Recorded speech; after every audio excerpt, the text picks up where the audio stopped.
Actually, dagito yung ako na balik dagito yun ako nga even in the province Ilocos Norte at na-update ko no finansa tayo. So napintas na ulit yung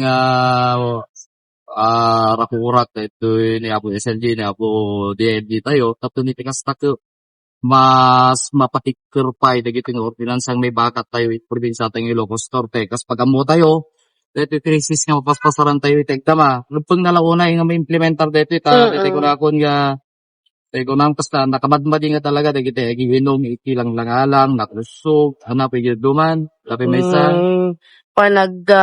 Kasta sir, video okay. nag-video okay. So rubang nalaoni dati tatlo ni kasta dati ko namon nga the oras curfew hours ko nga 10 o'clock dati pinag-video okay within 10 o'clock itirabi tapi tas nauli dati tatlo kasta dati ko namon makatulong pa siguro dati paskan di ba? Imbes nga video okay dati ingga natin kaya at least malesen lang di gastos kin kang runaan na launay dati ko namon nga di public store ban imbes ka maturog dati ka kubam kuman kaya dapat na nag-video okay dagiti anak tayo nga dapat lang itinang langalang within 10 o'clock siyempre dagiti naganak so dati ko namon mas kampante panuno dagiti naganak dagiti mubing dati ko namon nga madida respetaran apo detay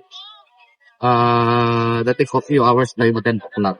So napintas lang ulit dagito yung imparok at DNG tayo tapos nito ka statut sa namon nga matulungan tayo pa iti may isang lugar ti barangay tayo initi probinsya tayo Ilocos Norte tayo malaptan dagitay adu nga madi nga mapaspasaman.